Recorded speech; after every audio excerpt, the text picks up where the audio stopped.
Competition academy के YouTube portal पे आपका स्वागत है। उम्मीद करते हैं कि आप सभी लोग अच्छे होंगे और आप लोगों की पढ़ाई भी अच्छी चल रही होगी। और इस समय तो हमारे यहाँ इकाई 10 चल रहा है, जिसमें कल हम लोगों ने बात किया था, कल नहीं परसों सैटरडे को हरिशंकर परसाई की रचना भोला राम का जीव, कृष्णचंद्र की रचना जामुन का पेड़ और फणीश्वरनाथ रेणु का ऋण जल धन जल। कल रविवार को टेस्ट सीरीज हुआ और आज का जो लेक्चर मिलेगा लोगों को वो विष्णु प्रभाकर का आवारा मसीहा पर मिलेगा, तुलसीराम की रचना मुर्दहिया पर मिलेगा और पांडे बेचन शर्मा उग्र की रचना अपनी खबर जो कि यूपीएससी के पाठ्यक्रम में है उस पर आधारित मिलेगा। थोड़ा सा मुझे समय मिला आज तो मैंने कहा कि कुछ आप लोगों के लिए वीडियो पब्लिश करें। हिंदी साहित्य का इतिहास, एक तरीके से कह सकते हैं कि हिंदी साहित्य का संक्षिप्त इतिहास, यानी आदिकाल से लेकर और नई कविता तक इसमें प्रश्न आपको मिलेंगे। यदि आपके पास समय है तो ही इस वीडियो को देखें, क्योंकि एक एक प्रश्न को लेकर, एक एक तथ्य को लेकर बहुत ही विस्तृत चलने वाले हैं हम लोग। और ये वीडियो देने का सिर्फ और सिर्फ मकसद ये है कि अपनी तैयारी का समय समय पर मूल्यांकन अवश्य करें। आप किसी संस्था से जुड़े हैं तो भी, अगर आप स्वयं से अपनी तैयारी कर रहे हैं तो भी, क्योंकि हिंदी साहित्य के इतिहास से आप देखेंगे कि परीक्षा में, हिंदी साहित्य के इतिहास से परीक्षा में आपको 40% प्रश्न मिलते हैं। यहाँ मैंने लिखा है ऊपर कि इस वीडियो से, जिसे आप देखने जा रहे हैं, परीक्षा में 3 से 4 प्रश्न अवश्य मिलेंगे। हो सकता है कि इसी वीडियो से आपको 3 से 4 प्रश्न से अधिक भी मिले। अगर आपने गौर से सुना, कॉन्सेप्ट को सुना, समझा, तो आपको 7 से 8 प्रश्न भी मिल सकते हैं। तो अपनी तैयारी का समय समय पर मूल्यांकन अवश्य करें।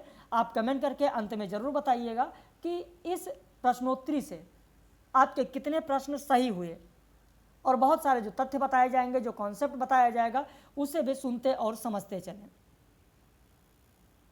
तो चलिए शुरू करते हैं। आदिकाल की साहित्यिक परिस्थितियाँ क्या थीं? आदिकाल की साहित्यिक परिस्थितियाँ क्या थीं? आदिकाल में कवियों पर अत्यधिक उत्तरदायित्व था। वह कवि और सैनिक दोनों थे। इस काल में कवि चारण वृत्ति वाले थे। इस समय की सभी कविताएं अतिशयोक्तिपूर्ण होती थीं। देश समाज आदि इस काल के साहित्य के प्रमुख विषय थे। विकल्प है 1 2 3 2 3 4 1 3 4 1 2 3 4। अब आपके पास अगर कॉपी पेन है तो एक कॉपी पर अपना उत्तर जरूर लिखते चलें, और इसके बाद जब हम बताएं तब आप देखें कि आपका सही है या गलत। वीडियो के अंत में कमेंट करके जरूर बताइएगा, काउंट करके, कि आपके कितने प्रश्न सही हुए। तो आप अपने कॉपी में लिख लीजिए कि कौन सा विकल्प सही होगा। अब यहाँ पर सही उत्तर जाने। सही उत्तर आपका हो जाएगा ए, 1 2 3, 1 2 3। चौथा गलत है। चौथा इसलिए गलत है क्योंकि इस समय साहित्य में देश और समाज पर बिल्कुल भी ध्यान नहीं दिया गया था, बल्कि आश्रयदाताओं की बढ़ा चढ़ाकर प्रशंसा की गई है। देश साहित्य, इस साहित्य में देश और समाज नगण्य थे। तो यहाँ पर चौथा आपका नहीं होगा, सिर्फ 1 2 3 होगा। जहाँ पर आदिकाल की हम लोग बात कर रहे हैं, यहीं पर एक चीज़ और आप ध्यान दें। जहाँ परिस्थितियों की बात मैंने की है, तो आदिकाल की राजनीतिक परिस्थितियाँ क्या थीं, सामाजिक परिस्थितियाँ क्या थीं, धार्मिक परिस्थितियाँ क्या थीं, ये सारी चीज़ें आप लोगों को पढ़ लेनी है। वहीं आदिकाल का जो नामकरण है, नामकरण की अगर बात करें तो रामचंद्र शुक्ल जी को जरूर पढ़ लीजिएगा नामकरण में, क्योंकि आचार्य रामचंद्र शुक्ल ने अपने हिंदी साहित्य के इतिहास में इसे वीरगाथा काल नाम दिया है। वीरगाथा काल, जो वीरगाथा काल आचार्य रामचंद्र शुक्ल ने नाम दिया है, वो आधार लिया है 12 रचनाओं को। 12 रचनाओं के आधार पर उन्होंने वीरगाथा काल कहा।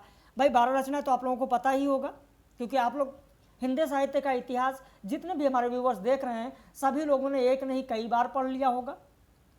भाई विजयपाल रासो, हमीर रासो, कीर्तिलता, कीर्ति पताका, खुमान रासो, विसल देव रासो, पृथ्वीराज रासो, जयचंद प्रकाश, जयमयंक चंद्रिका, और ये परमाल रासो है, खुसरो की पहेलियाँ हैं, विद्यापति की पदावली है। तो इस तरीके से 12 रचनाओं को आधार मानकर उन्होंने वीरगाथा काल नाम दिया। और उन्होंने कहा था कि इसी संक्षिप्त सामग्री को लेकर, जो 12 रचनाएं उन्होंने ली, उसी के आधार पर उन्होंने कहा कि इसी संक्षिप्त सामग्री को लेकर थोड़ा बहुत विचार हो सकता है, इसी पर हमें संतोष करना पड़ता है, यह आचार्य रामचंद्र शुक्ल ने कहा। अगला प्रश्न है कि 850 विक्रम संवत के आसपास उपलब्ध अपभ्रंश की मानी जाने वाली रचनाएं हिंदी के आदिकाल की सामग्री के रूप में है। इस आधार पर सिद्ध सरहपा को हिंदी का प्रथम कवि माना जाएगा। कथन किसका है? रामचंद्र शुक्ल, चंद्र शर्मा गुलेरी, डॉक्टर त्रिगुणायत, राहुल सांकृत्यायन। तो यहाँ पर आपका उत्तर हो जाएगा डी, राहुल सांकृत्यायन। उत्तर होगा आपका डी, राहुल सांकृत्यायन ने, क्योंकि यहाँ से इस तथ्य से आपको प्रश्न का उत्तर पता हो जाना चाहिए कि सिद्ध सरहपा को हिंदी का प्रथम कवि किसने माना है, तो राहुल सांकृत्यायन ने। बाकी आचार्य रामचंद्र शुक्ल ने क्या कहा वो तो आप जानते ही हैं कि शुक्ल जी ने 12 रचनाओं को आधार मानकर वीरगाथा काल नाम दिया। चंद्र शर्मा गुलेरी की जहां तक बात है, गुलेरी ने तो कहा था कि अपभ्रंश मिश्रित हिंदी ही पुरानी हिंदी है और अक्सर परीक्षा में प्रश्न पूछा जाता है। वहीं डॉक्टर त्रिगुणायत की अगर बात करें तो इन्होंने कहा है कि अपभ्रंश मिश्रित तमाम रचनाएं, जिसके संबंध में कुछ विद्वानों को अपभ्रंश की होने का भ्रम हो गया है, पुरानी हिंदी की रचनाएं ही मानी जाएंगी। खासतौर पर इन्होंने चंद्र शर्मा गुलेरी की ओर इशारा करके कहा था, क्योंकि गुलेरी ने कहा था अपभ्रंश मिश्रित हिंदी ही पुरानी हिंदी है, और उन्हीं की ओर इशारा करते हुए डॉक्टर त्रिगुणायत ने कहा था कि अपभ्रंश मिश्रित तमाम रचनाएं जिसके संबंध में कुछ विद्वानों को अपभ्रंश के होने का भ्रम हो गया है, पुरानी हिंदी की रचनाएं ही इन्हें माना जाएगा। अगला प्रश्न देखें, रासो परंपरा के काव्यों की विशेषताएं कौन सी हैं? ये वीर चरित काव्य हैं। इसमें अपभ्रंश के चरित्र काव्य की कथानक रूढ़ियाँ एवं काव्य रूढ़ियाँ प्रयुक्त हुई हैं। कथानक रूढ़ियाँ और काव्य रूढ़ियाँ प्रयुक्त हुई हैं। इसमें इतिहास और कल्पना का समन्वय है। इसमें अनुभूति और अभिव्यक्ति का सुंदर समन्वय है। विकल्प है 1 2 2 3 1 3 1 2 3। आप अपना उत्तर कॉपी में जरूर लिख लें। यहाँ पर उत्तर हो जाएगा डी, पहला भी होगा, दूसरा भी होगा, तीसरा भी होगा। लेकिन अब आपके मन में यह सवाल उठता होगा पहले कथन को लेकर कि वीर चरित काव्य हैं, ठीक है, लेकिन इसमें अपभ्रंश के चरित्र काव्य की कथानक रूढ़ियाँ और काव्य रूढ़ियाँ प्रयुक्त हुई, ये क्या है, कहाँ पर मिलेगा? भाई संवाद का जो तत्व है, संवाद का जो तत्व है वो आपको देखने को मिलेगा चरित्र काव्य में। सुख सुखी संवाद आपने सुना ही होगा, कई बार चर्चा हुई है। इसके अलावा स्वप्न शैली की अगर बात करें तो भी आपको मिलेगा। तो ये सब क्या है? ये सब काव्यगत रूढ़ियां हैं। ये जो रासो परंपरा के काव्य हैं, इन काव्यों में आप देखेंगे तो युद्धों का प्रसंग अधिक मिलेगा आपको। वीर रस की ये कविताएं होती थी, ये रचनाएं होती थी। वैसे श्रृंगार की भी छटा निराली है, क्योंकि अतिशयोक्तिपूर्ण वर्णन किया गया श्रृंगार का, जहां पर वर्णन किया गया है, स्वप्न का वर्णन किया गया है, तो वहां पर आपको श्रृंगार भी देखने को मिलेगा। गेयता भी इसमें विद्यमान है। ये प्रबंध रचनाएं हैं। वैसे इनकी जो भाषा होती थी वो प्रायः मिश्रित भाषा होती थी, और जो काव्य होते थे, रासो परंपरा के जो काव्य हैं वो सर्गों में विभक्त होते थे। सर्गों में विभक्त होते थे, कहीं पर लिख लीजिए, रासो परंपरा के जो काव्य होते थे वह सर्गों में विभक्त होते थे। लिख लिया आपने? इसीलिए मैंने कहा था कॉपी में लेकर बैठिएगा, बहुत सारी चीज़ें आपको मिलेगा। संक्षिप्त में एक तरीके से आपको पूरा इतिहास लेकर चल रहे हैं, बताते हुए आपको चल रहे हैं। निर्गुण भक्ति काव्यधारा के कवि कौन नहीं है? मैंने पूछा है कौन नहीं है, ध्यान दीजिएगा। आपका उत्तर होगा बी, रहीम नहीं है। भाई सूरदास है, तुलसीदास है, मीराबाई है, रहीम है, रसखान है, नंददास है, ये सब सगुण भक्ति काव्यधारा के हैं, निर्गुण के नहीं हैं। भाई निर्गुण में तो आप देखेंगे गुरु नानक भी हैं, नामदेव भी हैं, कबीर भी हैं, रैदास भी हैं, दादू दयाल है, ये सभी लोग निर्गुण के हैं, रहीम नहीं। रहीम सगुण के हैं। भक्ति काल का उदय अरबों की देन है, किसने कहा है? रामचंद्र शुक्ल, गिरियर्सन, ताराचंद, हजारी प्रसाद द्विवेदी। अपना उत्तर जरूर कॉपी में लिख ले। उत्तर हो जाएगा सी, ताराचंद। भक्ति का उदय अरबों की देन है, ये ताराचंद ने कहा है।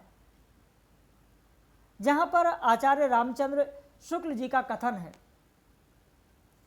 तो आचार्य रामचंद्र शुक्ल के अनुसार अगर हम देखें तो उन्होंने क्या कहा है? उन्होंने कहा है आचार्य रामचंद्र शुक्ल ने कि देश में मुसलमानों का राज्य प्रतिष्ठित हो जाने पर हिंदू जनता के हृदय में गौरव, गर्व और उत्साह के लिए वह अवकाश न रह गया। उसके सामने ही उनके देव मंदिर गिराए जाते थे, देव मूर्तियां तोड़ी जाती थी और पूज्य पुरुषों का अपमान होता था और वे कुछ कर भी नहीं सकते थे। तो ऐसी दशा में अपनी वीरता के गीत न तो गा ही सकते थे और न बिना लज्जित हुए सुन ही सकते थे। तो आगे चलकर जब मुस्लिम संप्रदाय दूर तक स्थापित हो गया, तब परस्पर लड़ने वाले स्वतंत्र राज्य भी नहीं रह गए। तो इतने ही राजनीतिक उलटफेर के पीछे हिंदू जन समुदाय पर बहुत दिनों तक उदासी सी छाई रही। अपने पौरुष से हताश जाति के लिए भगवान की शक्ति और करुणा की ओर ध्यान ले जाने के अलावा दूसरा मार्ग ही क्या था? तो ये भक्ति काल के उद्भव के लिए आचार्य रामचंद्र शुक्ल ने बताया है। जबकि अगर हम डॉक्टर ग्रियर्सन की बात करें तो उन्होंने कहा है कि बिजली की चमक के समान अचानक इस समस्त पुराने धार्मिक मतों के अंधकार के ऊपर एक नई बात दिखाई देती है। कोई हिंदू ये नहीं जानता कि वो ये बात कहाँ से आई है और कोई भी इसके प्रादुर्भाव का कारण निश्चित नहीं कर सकता। तो ये बताया गया है डॉक्टर ग्रियर्सन के द्वारा। वहीं हजारी प्रसाद द्विवेदी ने मानते हैं ऐसा नहीं है। यह बात अत्यंत उपहासास्पद है कि जब मुसलमान लोग उत्तर भारत के मंदिर तोड़ रहे थे, तो उसी समय अपेक्षाकृत निरापाद दक्षिण में भक्त लोगों ने भगवान के शरणागति की प्रार्थना की। मुसलमानों के अत्याचार के कारण यदि भक्ति की भावधारा को उमड़ना ही था तो पहले सिंध में और फिर उत्तर भारत में प्रकट होना चाहिए था, लेकिन भक्ति तो प्रकट हुई दक्षिण में। ये कह रहे हैं हजारी प्रसाद द्विवेदी। देखिए, बहुत सारे कॉन्सेप्ट आपके क्लियर हो रहे हैं। जैसा कि मैंने प्रारंभ में ही आपको बताया कि इस वीडियो से 3 से 4 प्रश्न आपको अवश्य मिलेगा और ज़्यादा भी मिल सकता है। अगर आपने पूरे कॉन्सेप्ट को अच्छे तरीके से सुना तो 7-8 प्रश्न भी मिल सकते हैं। तो यहाँ पर आप देखते चल रहे हैं, मेरे ख्याल से आपके दिमाग में वो सारी चीज़ें रिपीट हो रही होंगी, दोबारा सारी चीज़ें याद आ रही होंगी, आपका रिवीजन बहुत अच्छा हो रहा होगा। अगला प्रश्न देखें, वल्लभाचार्य के पुष्टि मार्ग में जीव के प्रकार में कौन कौन से हैं? कर्म जीव, प्रवाह जीव, पुष्टि जीव, मर्यादा जीव। 1 2 3 2 3 4 1 3 4 1 2 3 4। आपका उत्तर हो जाएगा यहाँ पर बी, 2 3 4, क्योंकि वल्लभाचार्य ने जो पुष्टि मार्ग दिया है उसमें बताया कि जीव 3 प्रकार के होते हैं। प्रवाह जीव होता है, पुष्टि जीव होता है, मर्यादा जीव होता है। ये कर्म जीव नहीं है। तो आपका उत्तर होगा 2 3 4। अगला प्रश्न देखें, दरबारी संस्कृति होने के कारण सभी हताश एवं निराश हो गए थे, अतः अपने निराशा को दूर करने के लिए रीति साहित्य का उदय हुआ। यह कथन किसका है? अपनी कॉपी में जरूर अपना उत्तर लिख लीजिएगा ताकि आप लोग अंत में जरूर यह बता सकें कि आपके कितने प्रश्न सही हुए। यह कथन किसका है? Ramchandra Shukla, doctor Grierson, Hazari Prasad Dwivedi, doctor Nagendra. तो आपका उत्तर हो जाएगा डी, डॉक्टर नगेंद्र का यह कथन है। उत्तर होगा डी, डॉक्टर नगेंद्र का कथन है। अगला प्रश्न देखें, भूषण की कविता कवि कीर्त संबंधी एक अविचल सत्य का दृष्टांत है। उपरोक्त कथन किसका है? रामचंद्र शुक्ल, हजारी प्रसाद द्विवेदी, बच्चन सिंह, डॉक्टर नगेंद्र। तो यहाँ पर आपका उत्तर हो जाएगा ए, आचार्य रामचंद्र शुक्ल का यह कथन है। रीतिबद्ध कवियों के बारे में किसने कहा है कि भाषा के प्रयोग में इन कवियों ने एक खास नाजुक मिजाजी बरती है, एक खास तुक मिजाजी बरती है। इनके काव्य में किसी भी ऐसे शब्द की गुंजाइश नहीं जिसमें माधुर्य ना हो। रामचंद्र शुक्ल, विश्वनाथ त्रिपाठी, डॉक्टर नगेंद्र, बच्चन सिंह। आपका उत्तर हो जाएगा यहां पर सी, डॉक्टर नगेंद्र का यह कथन है। किसका कथन है? तो डॉक्टर नगेंद्र का यह कथन है। अगला प्रश्न, आचार्य रामचंद्र शुक्ल का कौन सा कथन घनानंद के लिए है? प्रेम मार्ग का ऐसा प्रवीण और धीर पथिक तथा जवादानी का ऐसा दावा रखने वाला ब्रज भाषा का दूसरा कवि नहीं हुआ। यह साक्षात मूर्ति रसमूर्ति और ब्रज भाषा के प्रधान स्तंभों में है। भाषा के लक्षण एवं व्यंजक बल की सीमा कहाँ तक है, इसकी पूरी परख इन्हीं को है। विकल्प है 1 2 2 3 1 3 1 2 3। लिख लिया होगा आपने उत्तर, हो जाएगा डी 1 2 3। पहला, दूसरा, तीसरा तीनों सही है। यह तीनों आचार्य रामचंद्र शुक्ल का कथन है घनानंद के बारे में। प्रेम व्यंजना की पीर कहे जाने वाले घनानंद के बारे में निम्न कथन किसका है? प्रेम की अनिर्वचनीयता का आभास घनानंद ने विरोधाभासों के द्वारा दिया है। हजारी प्रसाद द्विवेदी, रामचंद्र शुक्ल, महावीर प्रसाद द्विवेदी, बच्चन सिंह। उत्तर हो जाएगा आपका बी, आचार्य रामचंद्र शुक्ल का यह कथन है। आचार्य रामचंद्र शुक्ल का यह कथन है। शिवराज भूषण में कुल शब्दालंकारों की संख्या कितनी है? 95, 100, 105, 115। प्रश्न संख्या 12। लाइव कक्षा में एक दिन मैं ऐसे प्रश्न करा रहा था, ठीक यही प्रश्न मैंने दिया था, मुझे याद है। बस शब्दालंकार की जगह अर्थालंकार था, लेकिन लोगों ने ध्यान नहीं दिया और ज़्यादातर लोगों का उत्तर आया था कि 105, और वो गलत हो गए। आप लोग अगर शब्दों पर ध्यान नहीं देंगे तो प्रश्न गलत होगा। यहाँ पर मैंने टोटल नहीं पूछा है। अगर कुल पूछा जाता तो आपका उत्तर होता कि 105, लेकिन मैंने पूछा शब्दालंकारों की संख्या कितनी है, तो आपका सही उत्तर होगा बी 100। कुल 105 हैं, जिनमें 100 शब्दालंकार हैं और 5 अर्थालंकार है। शब्दालंकारों की संख्या 100, अर्थालंकारों की संख्या 5, और अगर कुल पूछा जाता है कि शिवराज भूषण में अलंकारों की संख्या कितनी है, तो आपका उत्तर होगा 105। समझ में आ गया? अगला प्रश्न देखें। व्यक्ति या तो व्यवस्था का पुर्जा हो गया है या प्रविधि का, उसका अपना व्यक्तित्व और पहचान खो गई है। अपना व्यक्तित्व और पहचान खो गई है। इस खोए हुए व्यक्तित्व की खोज प्रक्रिया का नाम आधुनिकता है। कथन किसका है? विश्वनाथ त्रिपाठी, बच्चन सिंह, डॉक्टर नगेंद्र, रामचंद्र शुक्ल। आपका उत्तर हो जाएगा बी, डॉक्टर बच्चन सिंह। लिख लिया आपने? 13 का उत्तर बी होगा, डॉक्टर बच्चन सिंह। अगला प्रश्न देखें। भारतेंदु युग की भावगत विशेषताएं क्या थीं? अंतर्विरोधों का साहित्य, राजभक्ति एवं राष्ट्रभक्ति, श्रृंगारिक चेतना, भक्ति भावना, समस्या पूर्ति, सामाजिक समस्याओं का चित्रण। विकल्प है 1 2 2 3 1 3 1 2 3। अब यहाँ पर भी ठीक इसी तरीके का एक प्रश्न और था एक जगह पर, वहाँ भी जल्दबाजी में लोगों ने गलत किया था। उत्तर हो जाएगा आपका डी 1 2 3। भाई भारतेंदु युग की जो भावगत विशेषताएं हैं, उन भावगत विशेषताओं में आप देखें यह अंतर्विरोधों का साहित्य है, क्योंकि भारतेंदु युग में अंग्रेजी संस्कृति और भारतीय संस्कृति के दो विरोधी मूल्यों का मिलन हो रहा था भारतेंदु युग में,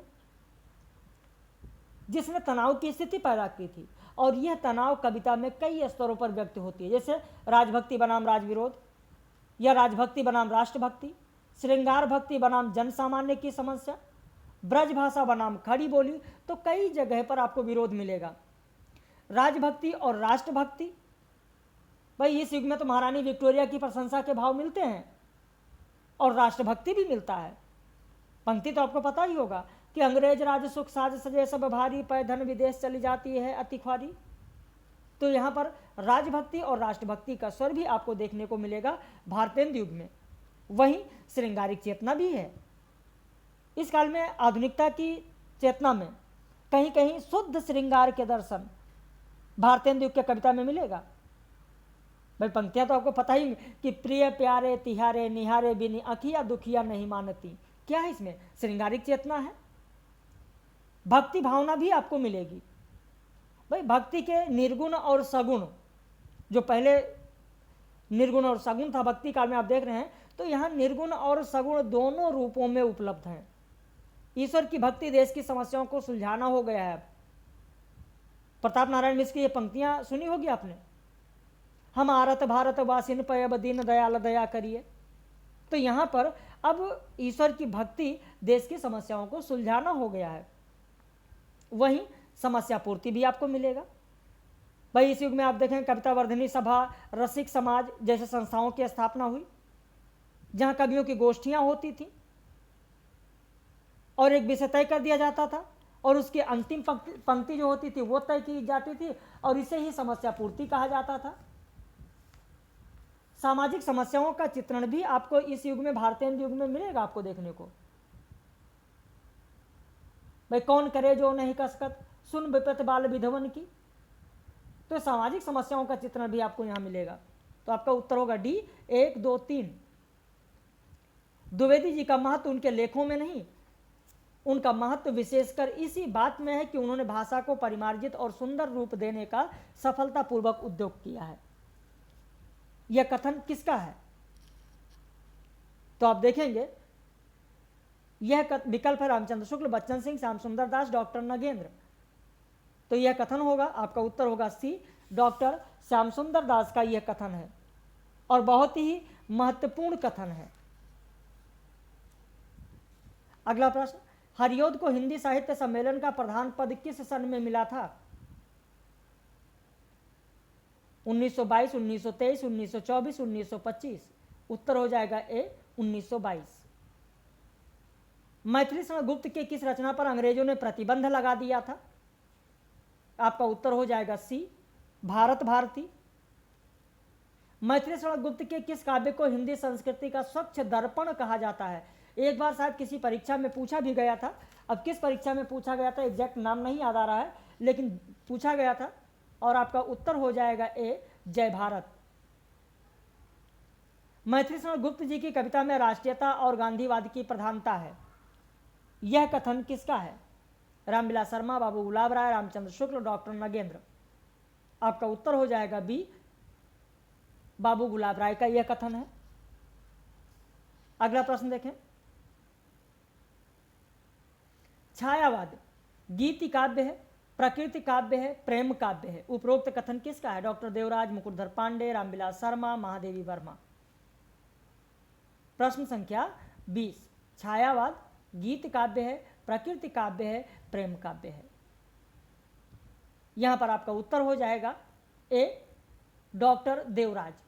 बाकी मुकुटधर पांडे के बारे में तो आपको पता ही है कि मुकुटधर पांडे ने सर्वप्रथम व्यंग्यात्मक रूप में शब्द का स्वच्छंदतावादी नवीन अभिव्यक्ति में रचनाओं का प्रयोग किया।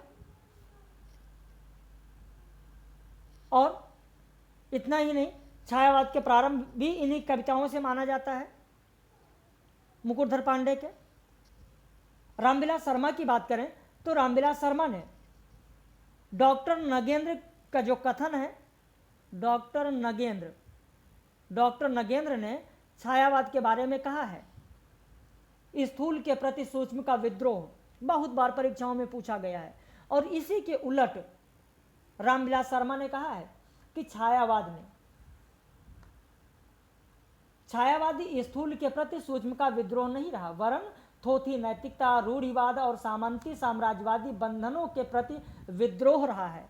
यह रामविलास शर्मा ने कहा है, क्योंकि डॉक्टर नगेंद्र ने कहा था कि छायावाद स्थूल के प्रति सूक्ष्म का विद्रोह है, तो रामविलास शर्मा ने कहा कि नहीं, ऐसा नहीं है, छायावाद स्थूल के प्रति सूक्ष्म का विद्रोह नहीं रहा, वरन थोथी नैतिकता, रूढ़िवाद और सामंती साम्राज्यवादी बंधनों के प्रति विद्रोह रहा है।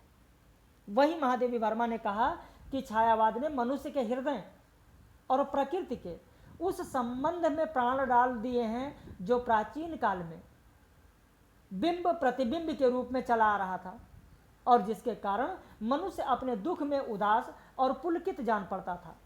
तो यह कहा है महादेवी वर्मा ने। 1920 के आसपास युग की उद्बुद्ध चेतना ने बाह्य अभिव्यक्ति से निराश होकर जो आत्मबुद्धि अंतर्मुखी साधना आरंभ की, वह काव्य में छायावाद के रूप में अभिव्यक्त हुई। यह कथन किसका है? अब यहां पर ध्यान दें, यह भी बहुत ही महत्वपूर्ण कथन है।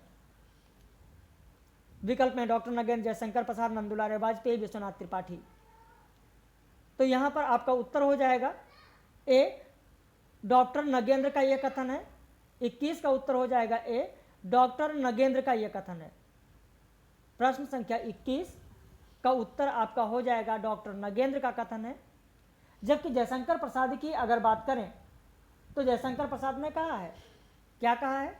उन्होंने कहा कि काव्य के क्षेत्र में पौराणिक युग की किसी घटना अथवा देश काल की सुंदरी के वाद्य वर्णन से निम्न जब वेदना के आधार पर सहानुभूति अभिव्यक्त होने लगी, तब हिंदी में उस छायावाद नाम अभिव्यक्त हुआ।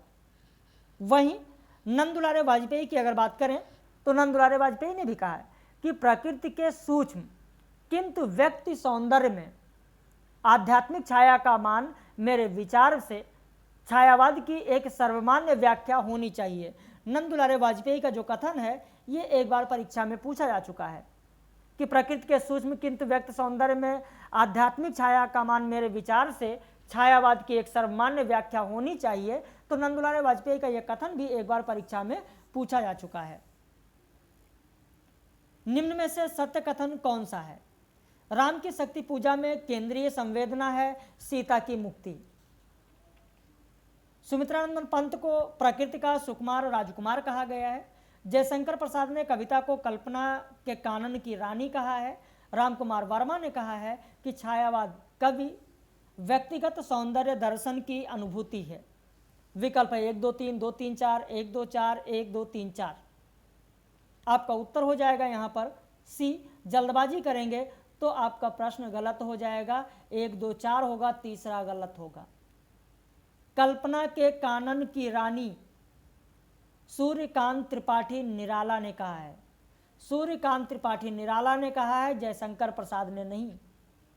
निराला ने कविता को कल्पना के कानन की रानी कहा है। ऐसे तथ्य आपको इतनी जल्दी ढूंढने से नहीं मिल जाएगा कि किसी एक पुस्तक में आप पढ़ लें वो सारी चीजें मिल जाएंगी। आपको 2-4 पुस्तकें 5 पुस्तकें अवश्य पढ़नी होंगी। इसीलिए मैंने कहा है कि आप लोग अपनी तैयारी का समय समय पर मूल्यांकन जरूर करते रहें कि अगर आपने हिंदी साहित्य पढ़ा है तो हिंदी साहित्य में क्या क्या आपने पढ़ा, और अगर आए इस तरीके का प्रश्न तो कितने प्रश्न आप सही कर पाएंगे।